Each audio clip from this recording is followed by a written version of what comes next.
Namam Vishnupadaya Gauranga Prestaya Lupini Shibhakti Vibhudaya Bebunete Namine.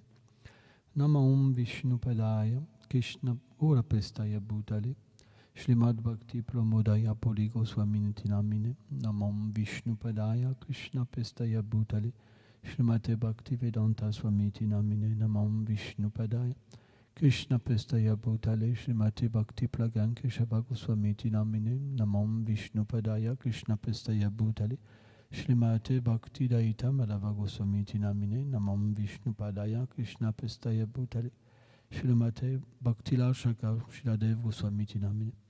Namam Vishnupadaya Krishna Prestaya Bhutale Shrimate Bhakti Siddhanta Sarasvati Namine. Acharya. Enseigner par son exemple, c'est quelque chose de très très élevé. Tant qu'on est conditionné par la nature matérielle, on agit par les qualités que nous donne cette nature matérielle. L'ignorance, c'est la conception, je suis un homme, je suis une femme, je suis un scarabée, je suis une tortue, je suis végétarien, je suis ceci, je suis cela. C'est la conception corporelle de la vie. La passion, c'est le désir pour ce corps, pour cette conception corporelle de l'existence. Et la vertu, c'est quelque chose qui est lié avec Dieu.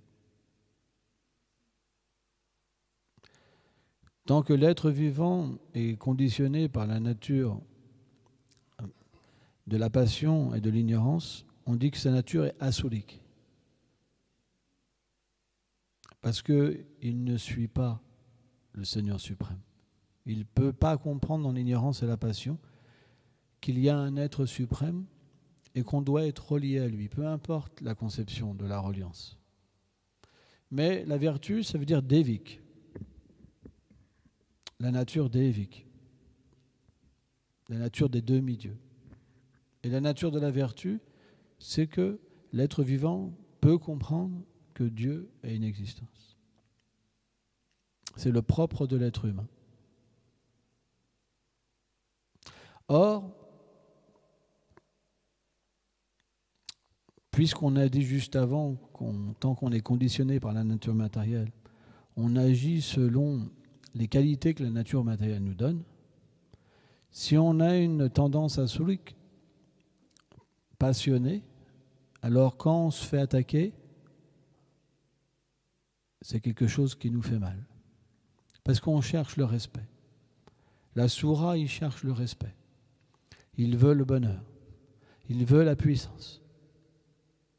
Et le principe de la passion, c'est quand on vous attaque, boum. Et si vous voulez du bonheur, alors de la même manière que dans une jungle, vous prenez un coup de coupe et vous avancez, alors vous détruisez tout ce qui empêche ce bonheur. Et vous tuez aussi pour avoir ce bonheur. C'est le principe de la passion. Mais dans le principe de la vertu, on suit des Écritures. L'être vivant agit selon les directives du Seigneur suprême. Alors bien sûr, cette vertu-là n'est pas pure. Il y a des écrits dans l'ignorance, pour les gens qui sont plus conditionnés dans l'ignorance, plus dans la passion et plus dans la vertu. Et il y a aussi des écrits qui sont dans la transcendance, pour les êtres qui peuvent comprendre la transcendance, ce qui est plus rare. On peut comprendre la transcendance quand vraiment l'ignorance et la vertu et la passion dorment. Mais tant que la passion et l'ignorance sont mêlées à la vertu et qu'on n'est pas fixé dans le service de dévotion, naturellement, on ne va pas déjà pouvoir comprendre réellement qu'est-ce que le Seigneur veut dire et suivre. Ce sera très difficile. Mais ça sera difficile pour nous de suivre une écriture qui est dans la transcendance, qui va parler de l'âme. Parce que dans la passion et l'ignorance, on est vraiment conditionné par « c'est mon Dieu, quand on accepte une foi, je suis chrétien, je suis hindou, je suis musulman. Et tout est inférieur. Il n'y a que moi qui ai la vérité. Vous comprenez ? Et dans ce plan d'action, finalement, où on pense qu'on est ce corps, on est très attaché à la famille, très attaché aux enfants. La plupart, ils servent Dieu pour être heureux dans ce monde. Vous pouvez voir tous les films religieux, tous les gens qui vont à l'église, dans les mosquées, etc., dans les temples, la plupart, ils viennent pour être heureux dans ce monde. Ils prient, « Oh Seigneur, sois miséricordieux, mon mari.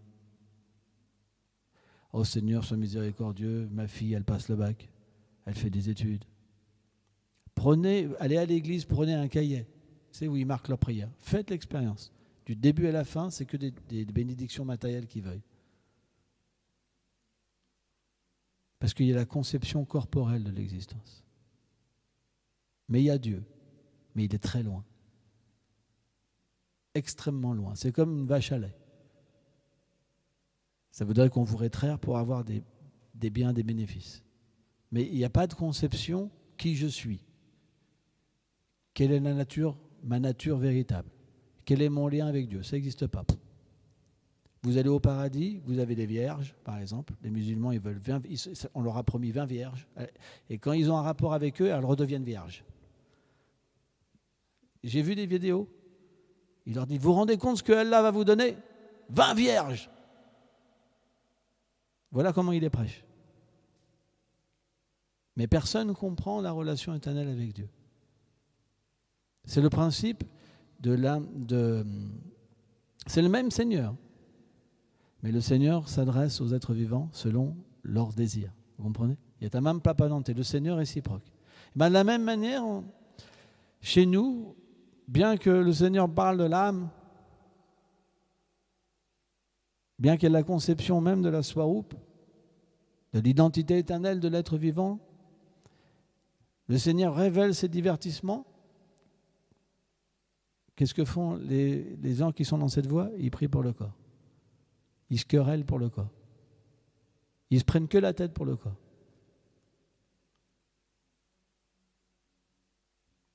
Pas évident. Hein? C'est le principe de passion et ignorance. Même si vous êtes dans une voie de la transcendance, Dieu a des activités passées, parce que vous n'avez pas le choix, vous avez déjà commencé, vous avez même mangé juste un morceau de prachad. Vous étiez un chien, par exemple. Vous avez mangé un morceau de prachad, vous reprenez naissance en tant qu'être humain, mais vous ne pouvez pas comprendre la nature de la dévotion.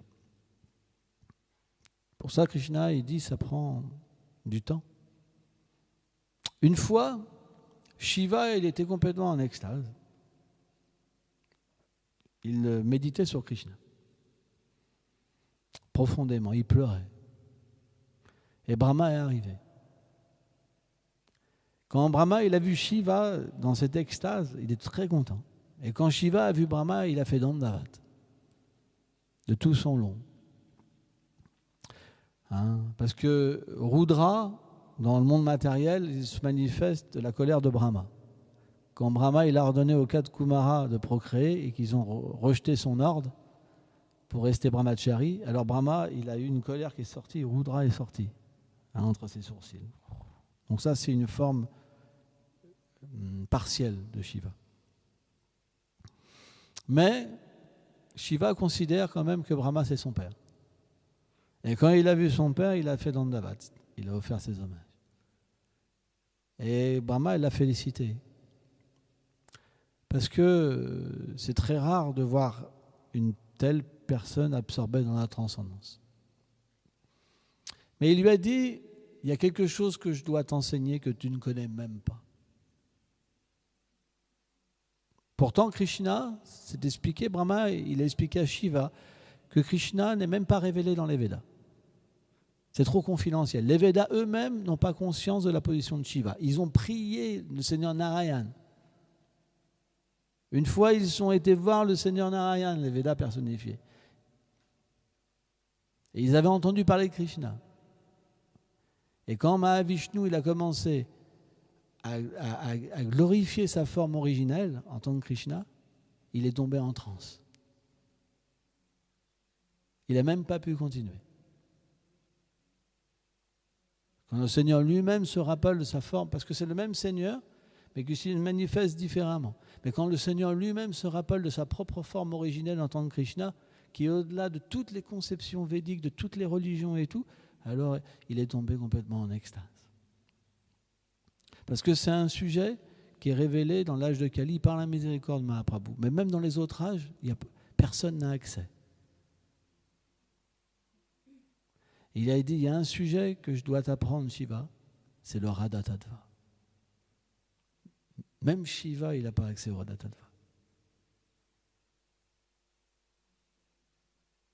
Et Brahma, en fait, a expliqué la nature de Golok Vrindavan. Il a expliqué que les gens qui goûtent le prema avec Vaikuntha, c'est même pas comme un atome de ce que les êtres à Goloka Vrindavan ils peuvent goûter avec le Seigneur Krishna. Brahma lui-même explique. C'est des millions de fois plus de félicité qu'à Vaikuntha. Brahma lui-même explique ça, que même Lakshmi Narayan, en fait, Krishna il goûte des millions de fois plus de félicité dans sa forme originelle que dans sa forme de Narayan. Brahma explique ça. Donc on parle de sujets tellement élevés. Qui peut comprendre ça dans l'ignorance et la passion? Si vous parlez de pizza, de fromage, de prashad, ou certains avec des fruits, ils seront plus éveillés que si vous leur parlez de l'amour de Dieu. Parce que dans l'ignorance et la vertu, dans l'ignorance et la passion, on a juste d'intérêt pour le corps. Si on parle de sujets tellement secondaires, l'humilité, tout ça, les rapports humains, tout de suite ça nous intéresse. Mais si on parle du prème, il y a moins d'intérêt. C'est normal. Pourquoi, par exemple, la conception de l'âme attire moins de personnes? Parce qu'il y a le détachement et la connaissance. Or, dans la conception de l'âme, vous ne pouvez pas avoir d'ennemis. Vous ne pouvez pas avoir de fortune. Vous ne pouvez pas avoir d'appartement, de maison, de propriété. Vous ne pouvez pas avoir de conflit. Vous ne pouvez pas vous dire « quelqu'un ne m'a pas payé le loyer, quelqu'un ne m'a pas ci, il n'y a pas de conception. Vous ne pouvez pas vous plaindre. Dans la conception de l'âme, il n'y a qu'une vérité. C'est que les êtres sont plongés dans l'illusion et qu'ils ont oublié leur réalité éternelle. Et le but, c'est de rétablir cette relation. Qui va accepter ça? Vous allez accepter que vos enfants, c'est juste une enveloppe et que la vérité, elle est au-delà? Vos attachements, vous allez les mettre à la poubelle? Votre dur combat pour l'existence? Vos projets? Vous comprenez? Ça, c'est la transcendance. Transcendance, c'est tout laisser et juste un but. Mais cette transcendance, elle est merveilleuse. On n'est pas dans une conception bouddhiste ou une conception brahmananda, des brahmananda, où il y a juste l'illusion que le Seigneur n'a pas de forme et qu'on n'a pas de forme. Il y a la conception de la forme, il y a la conception des sentiments dans la dévotion pure.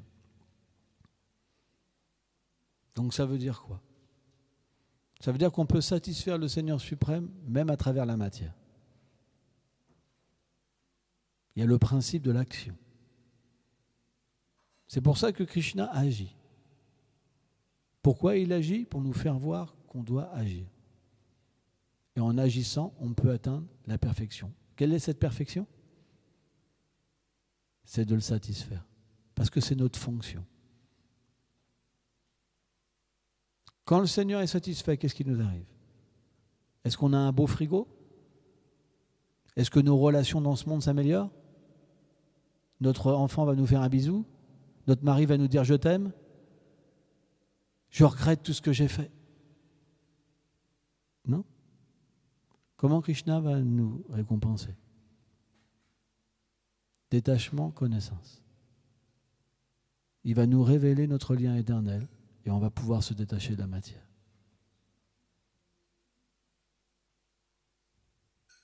Qui veut ça? C'est rare, extrêmement rare. Vraiment très rare. C'est pourquoi, bien qu'on soit dans cette voie, on n'y est pas vraiment. Parce qu'on ne voit pas la nature de cette voie. On ne voit pas ce qui se passe dans un temple. Un pur dévot, il voit le Seigneur suprême venu dans un temple pour donner sa miséricorde. Mais qui voit ça?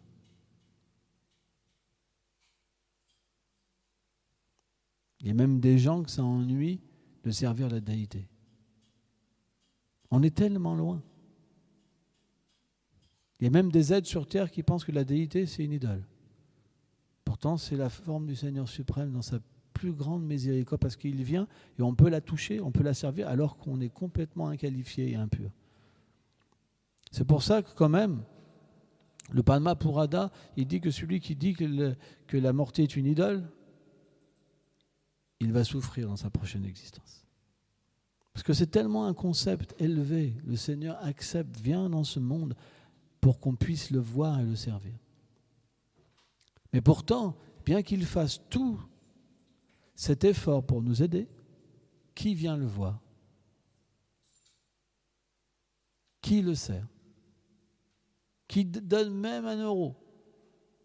Qui est venu avec une petite fleur? Qui est venu avec son cœur? On vient simplement comme un rituel. Parce que ça fait partie de notre vie.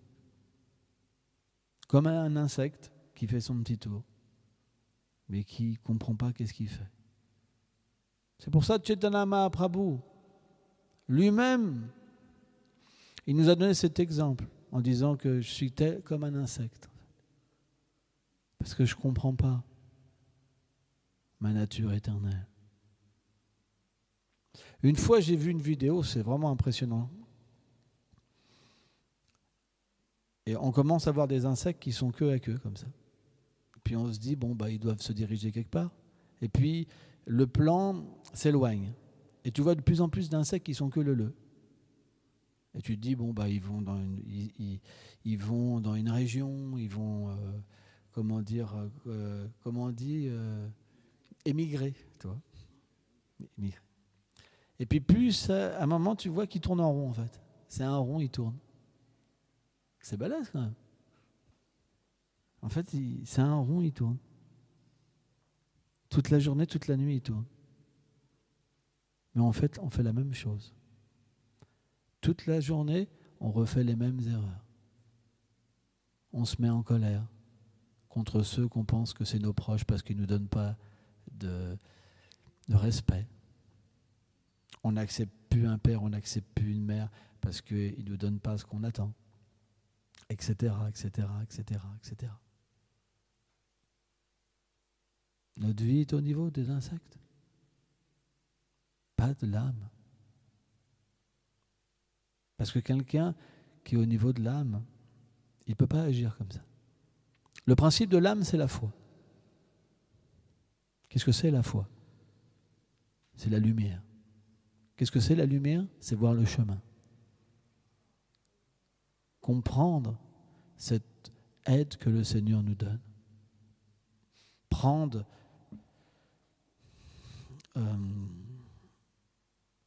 cette aide, véritablement. C'est pourquoi, bien que tout nous est donné, et bien que l'amour nous soit donné par le maître spirituel au moment de l'initiation, cet amour, c'est comme une petite graine. Graduellement, cet amour, si on ne fait pas d'erreur et qu'on cultive le service de dévotion d'une manière authentique, cette petite graine va donner une plante. Et cette plante, elle va nous permettre de voir ce chemin et de prendre conscience de la miséricorde du Seigneur suprême, de tout ce que le Seigneur suprême fait pour nous.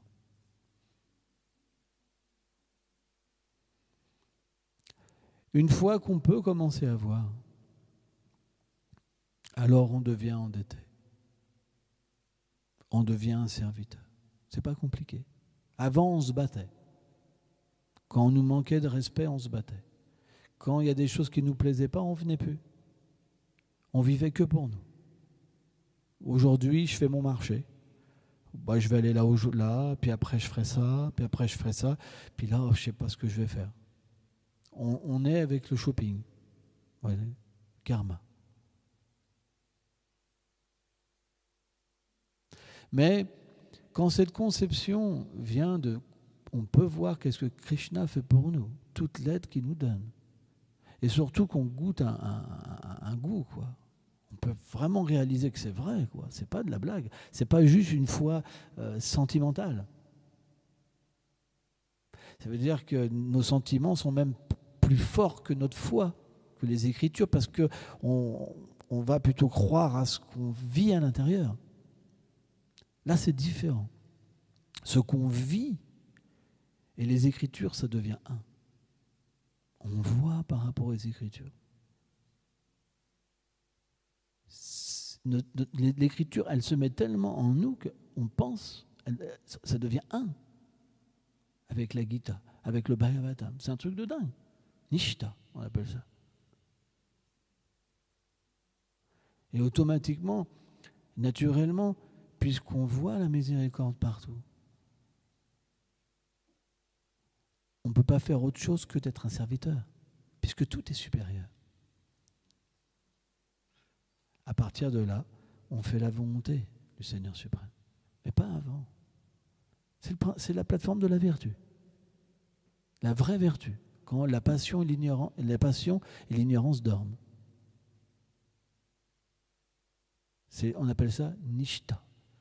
Nishta, c'est comme être libéré, mais sans être dans le monde spirituel. C'est comme revenir à virage.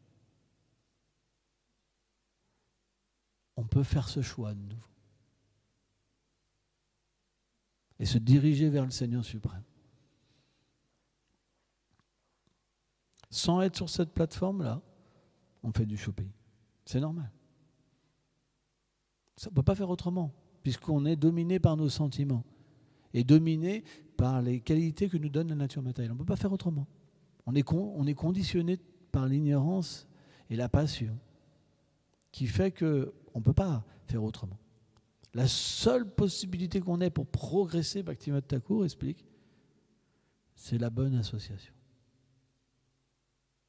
Parce que la bonne association, c'est très puissant. Si on écoute les gloires du Seigneur suprême, de personnes qui ont vu le Seigneur suprême et qui ont pu ou qui peuvent servir le Seigneur suprême dans leur corps transcendantal, alors ça touche notre être vivant. Et ça purifie toutes les réactions de nos actes passés.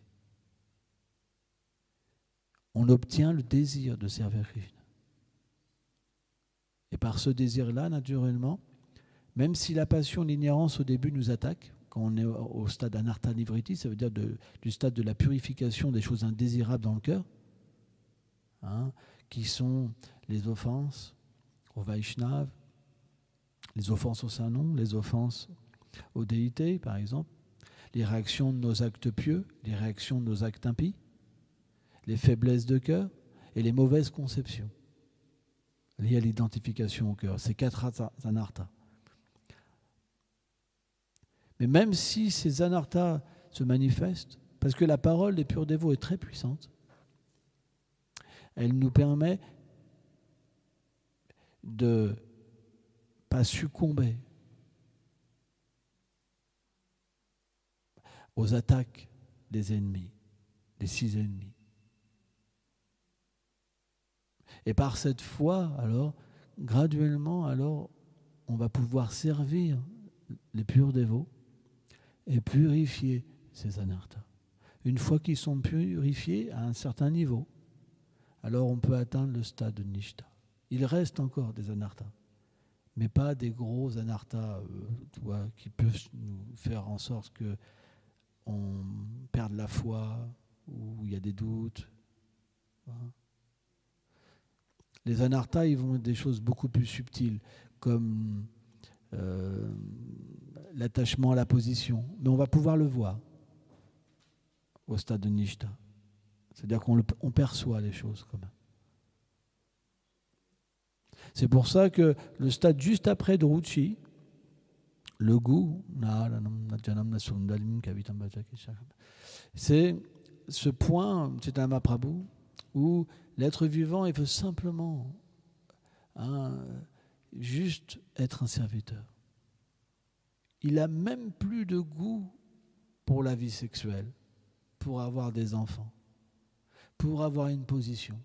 Même si la position de Brahman lui donnait, il n'en voudrait pas. Même toutes les richesses, il n'en voudrait pas. Quelqu'un qui est à Ruchi, il est à ce niveau-là. Vous vous rendez compte ? On peut lui donner toutes les richesses, toutes les plus belles femmes, les plus belles choses qu'on ne peut même pas imaginer. À Ruchi, il n'est pas intéressé. Imaginez-vous la puissance de cette dévotion. Il veut juste qu'une chose, c'est de comprendre sa relation éternelle avec Krishna. Parce qu'il en a quelques expériences à Ruchi. Comme des abbas, comme des ombres. Mais l'ombre est tellement puissante que ça établit sa foi à l'intérieur. Il se dirige, en fait, vers une relation éternelle avec Krishna. C'est la seule chose qu'il désire. Et naturellement, ce désir, ça amène quoi ? La réciprocation du Seigneur. Réciprocité du Seigneur. J'ai un dictionnaire spécial. Il faudra que je vous le donne, dans ces quatre. Vous êtes en retard, vraiment. Ça, c'était dans l'âge d'avant. Maintenant, il y a une nouvelle façon de parler. Donc, le Seigneur réciproque, avec l'être. Il réciproque comment ? En lui faisant voir sa forme, ses attributs et ses divertissements. Et il atteint naturellement le stade de l'attachement. Mais un attachement qui est extrêmement puissant. Au point qu'à Shakti, Vishvacharita Thakur, les gens ils pensent que l'être vivant est devenu fou. Tellement c'est puissant. Parce qu'il peut même à ce stade, même plus. Avant le stade de Ruchi, il fallait qu'il force sa méditation.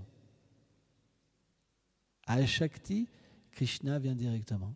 Il a autant de mal pour nous à mettre ses pensées sur Krishna que mettre ses pensées sur la matière, à Shakti. Nous, on va penser une fois à Krishna de temps en temps. C'est tellement puissant qu'ils n'arrivent même pas à penser à la matière. Le jour, la nuit, ils commencent à être à Shakti inondés dans une félicité tellement puissante qu'ils courent après, simplement leur but, c'est obtenir du nectar. Ils sont complètement intoxiqués par Krishna. Et ça, c'est même pas encore, on n'est même pas encore libéré des trois gunas à ce niveau-là. Le stade d'après, c'est qu'on reçoit la forme spirituelle.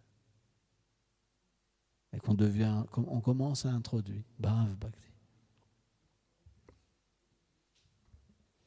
C'est à ce niveau-là qu'on peut commencer véritablement à comprendre et à louer le Seigneur suprême.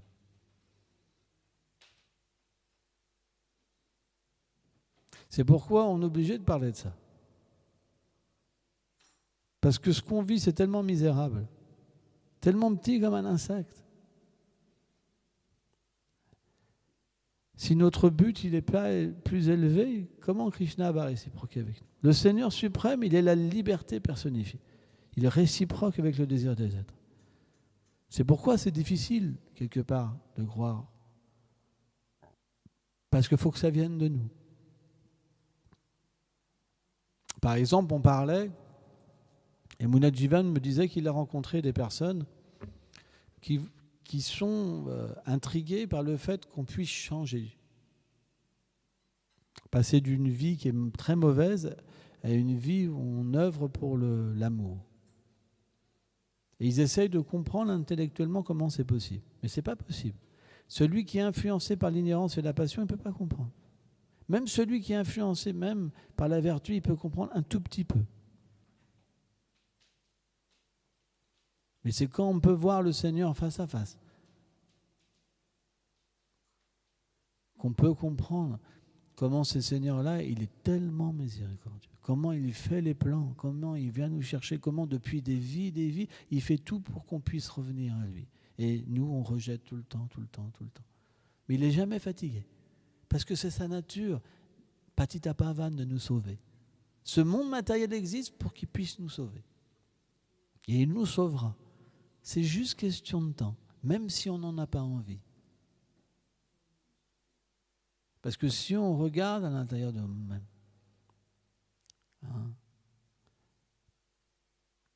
agir comme un acharya, c'est pas évident. Moi, je vois hier, j'ai fait tellement d'erreurs hier, par exemple. Tu vois. Mais Krishna est miséricordieux, c'est qu'il nous permet de voir les erreurs. Mon maître spirituel m'a dit, il faut maintenir. Maintenir, ça veut dire aider.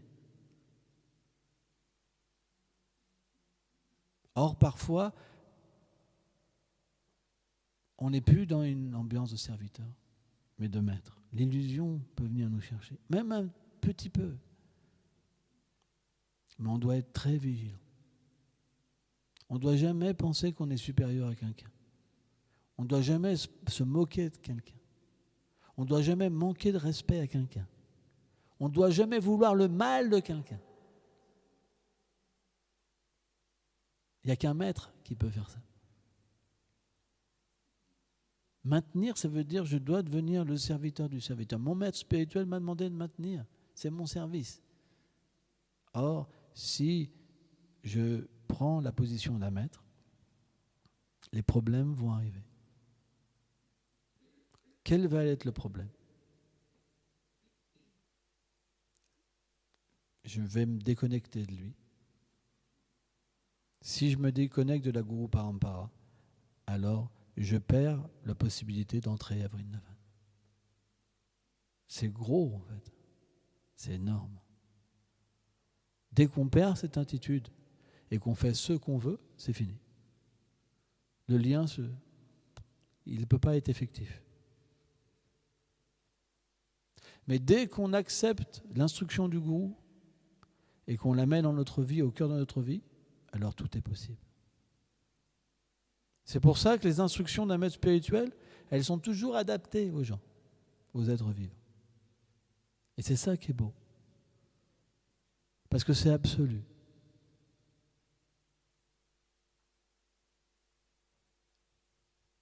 C'est pourquoi, bien que Brahma,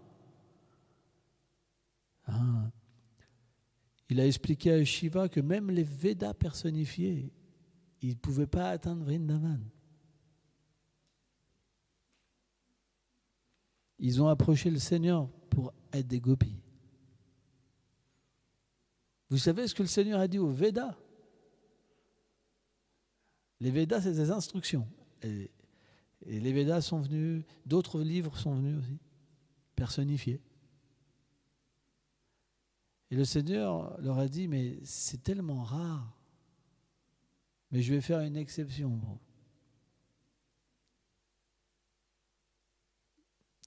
J'apparaîtrai dans tel Dwapara Yuga et vous viendrez en tant que gopi. Et à ce moment-là, vous pourrez atteindre cette perfection. C'est des plans tellement élevés, tellement intimes. C'est l'intimité du Seigneur suprême. C'est comme par exemple dans la police ou dans les armées, il y a des élites. Si vous voulez rentrer dans ces corps d'armée, il faut être vraiment un champion. On est bien d'accord, hein? Vous ne pouvez pas y rentrer sans ça. Mais de la même manière, Vrindavan, c'est une élite en fait. Ces dévots-là, ils ont une perfection des millions de fois plus élevée. Parce qu'ils goûtent un préma des millions de fois plus élevé. Brahma lui-même le dit à Shiva. Vous vous rendez compte? Mais les dévots du Seigneur sont tellement miséricordieux qu'ils viennent dans ce monde matériel, dans l'âge de Kali, sous l'ordre du Seigneur suprême. Parce que le Seigneur suprême, il veut donner ça, cette chose tellement rare. Même les Védas personnifiés, ils ont eu du mal à avoir. Mais nous, on peut l'avoir. Si on en a le désir. C'est pourquoi tout est dans votre main. Si vous perdez du temps à vous quereller entre vous, si vous perdez du temps juste à regarder votre corps, alors vous reprendrez naissance. Et le Seigneur viendra vous rechercher encore. Mais dans cette vie, ne perdez pas de temps pour de l'argent, parce que telle personne ne m'a pas respecté, parce que je suis jaloux. J'ai vu quelqu'un de jaloux. Et tout le monde est jaloux dans ce monde. C'est vrai. C'est difficile. Mais pourtant, si vous perdez votre temps là-dedans, notre désir, il n'est pas de perdre de temps. C'est un symptôme de la pure dévotion. De ne pas perdre de temps. Mais ce n'est pas évident. C'est difficile. Mais pourtant, on doit aller graduellement vers cette réalité. Mais pour ça, on a besoin d'écouter. Si on écoute, alors on pourra graduellement désirer, progresser. Alors, on va me dire, oui, mais c'est facile, mais on travaille, on est absorbé dans tellement de choses. Genre, je vais vous poser une question. Juste méditer sur Arjuna. Il avait des millions de guerriers en face de lui. Est-ce que vous pensez que votre position, elle est plus facile qu'Arjuna ou elle est plus difficile qu'Arjuna? Demandez aux gens qui ont fait la guerre si c'est plus simple d'aller travailler ou d'aller faire la guerre. La guerre, c'est l'extrême dans ce monde matériel. Et pourtant, Arjuna, il a atteint la perfection. C'est pour ça que Krishna l'a mis dans cette position. Pour nous faire voir qu'on peut travailler, qu'on peut avoir une vie de famille. Mais il y a une façon de faire.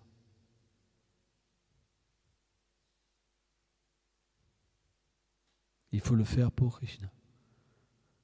Et à ce moment-là, c'est la perfection. C'est pour ça qu'on n'a pas le droit de se plaindre. Tout a été donné. Krishna, il a enseigné la perfection sur un champ de bataille. C'est inconcevable. La condition la pire. Et pourquoi il a fait ça? C'est pour nous faire voir que tous, vous pouvez y arriver. Mais il a dit à Arjuna, je t'ai enseigné, maintenant tu fais comme tu veux. Pourquoi il a dit ça?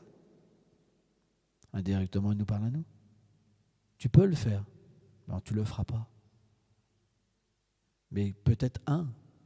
Bhaktisiddhanta disait, si un de mes disciples atteint la perfection, je considère ma mission comme une réussite. Ça veut dire que ce n'est pas tout le monde qui désire. Mais on a tous reçu la même chose, d'une façon équanime. Samoham Savabhuteshu Namevishostim. Le Seigneur dit, je suis impartial, ni partial, je réciproque avec l'être. C'est pour ça, aujourd'hui, vous pouvez que vous en prendre à vous et pas aux autres. Ce n'est pas les autres le problème. Le problème, c'est nous. Mais ce problème-là, il peut être réglé. Il suffit de suivre les instructions. Dans sa vie, sans embêter les autres. Suivre les instructions, ça ne veut pas dire aux autres, tu ne suis pas. T'as vu? Tu ne suis pas, hein? Si vous vivez avec quelqu'un comme ça, c'est pas évident.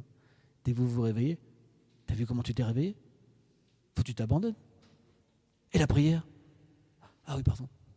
Namam Vishnu Padaya, Golanga Pestaya Lupini, Shri Bhakti Vibhudaya Bhavanete Namine. Plus. Namam Vishnu Padaya, Golap.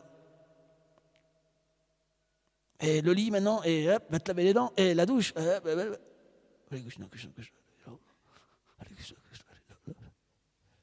Avec un coach derrière. Vous comprenez? Il y a des coachs de vie, maintenant ça va être les coachs de Vaishnav. Dans chaque famille, il y a un coach. Allez, allez, on y va, allez, allez, à la douche. Et on chante dans la douche. Oh là là, c'est trop d'eau là, trop de dépenses d'eau, je coupe, l'eau froide,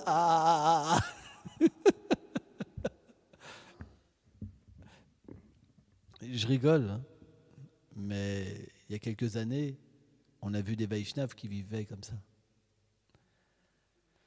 Le point, c'est qu'on doit être strict avec nous-mêmes. Acharya, ça veut dire qu'on est conscient qu'on doit devenir un serviteur. Et par notre exemple, on doit inspirer les autres. Et c'est là que c'est difficile. Parce qu'on a une tendance de frapper sur les autres.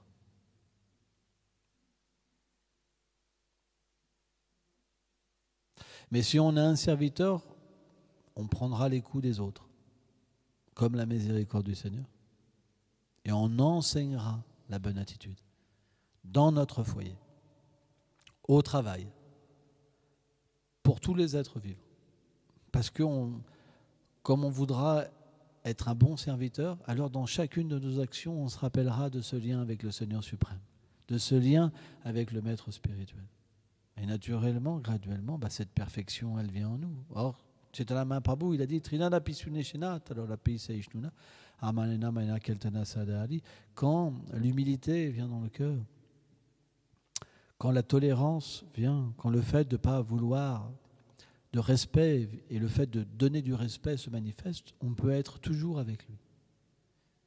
Donc on voit qu'à travers le fait de servir et de montrer l'exemple, on peut atteindre cette perfection. C'est pour ça, vous ne pouvez pas dire, on ne peut pas dire, moi je travaille, je ne peux pas, c'est difficile. C'est pas vrai. Je vais vous mettre dans la position d'Arjuna. Je n'en ai pas le pouvoir, mais si le Seigneur pouvait vous mettre dans la position d'Arjuna en face de gens comme Karna, par exemple, qui avait la puissance de 1000 éléphants et qui est déterminé à vous détruire, pas évident, hein, avec que des demi-dieux en face de vous, hein. Pas facile. Hein. Des fois, quand vous voyez, des fois, on va rendre visite à des gangs, par exemple, vous avez des molosses comme ça, pas évident. Hein. Rien que des molosses comme ça, parce qu'ils sont tout petits. Hein. Ils n'ont même pas la puissance d'un éléphant. Parce que la puissance d'un éléphant, c'est 1000 hommes. Ils ont la puissance d'un homme puissant. Mais là, c'est 1000 éléphants.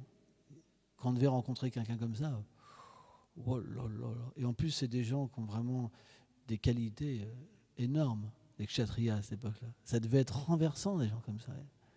C'est inconcevable, avec une étiquette, un parler parfait. Mais si vous les défiez, c'est... Puis tous les pouvoirs. Donc, voilà. Krishna, il a mis Arjuna dans une situation, parce que c'est son dévot pour nous apprendre. Donc cette petite guerre qu'il y a, dans chaque foyer, dans l'âge de Kali, il y a une petite guerre.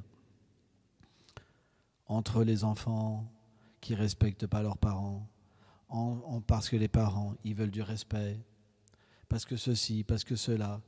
C'est le conflit dans l'âge de Kali, c'est l'âge de conflit. Partout, il y a des conflits. Donc, c'est une guerre. Et la Bhagavad Gita, elle est le moyen pour atteindre la perfection dans cette guerre. C'est pour ça que vous ne pouvez pas dire que vous ne pouvez pas y arriver. Vous ne voulez pas y arriver. On ne veut pas y arriver. Mais tout a été donné. Toute la miséricorde a été donnée. Même le manuel, il est là. Et pourtant, bien que tout ait été donné, on va inventer un autre truc. Parce que c'est la nature. On veut égaler Dieu. On ne veut pas être un serviteur, on veut être Dieu. Donc on va chercher autre chose alors que tout est là. Le plus haut niveau est là, mais on va chercher autre chose. Parce que c'est la nature de la passion et de l'ignorance. Quand on est trop conditionné par la passion et l'ignorance, on ne peut pas suivre. On ne peut pas être un serviteur. Un serviteur, c'est quelqu'un qui marche dans les pas. Il n'invente rien, c'est juste un serviteur. C'est très rare. C'est pourquoi, dans l'âge de Kali, on voit beaucoup de gens qui créent leurs choses. C'est le symptôme, dans le 11e chant du Bhagavatam, c'est expliqué. C'est normal. On ne doit pas condamner. Parce que c'est l'influence de la passion et de l'ignorance qui fait germer ça en l'être vivant. L'être, il est au-delà de ça. Si on attaque ça, on monte du doigt, ça vient en nous. Non. On doit plutôt montrer par notre exemple et inspirer. Pourquoi les gens ne suivent pas ? Parce qu'on ne peut pas les inspirer. On n'a pas le pouvoir de les inspirer. On n'est pas assez pur. Mais si on était un serviteur, les gens auraient des exemples. S'il n'y a pas d'exemple, alors ça ne marche pas. Et c'est ça le problème.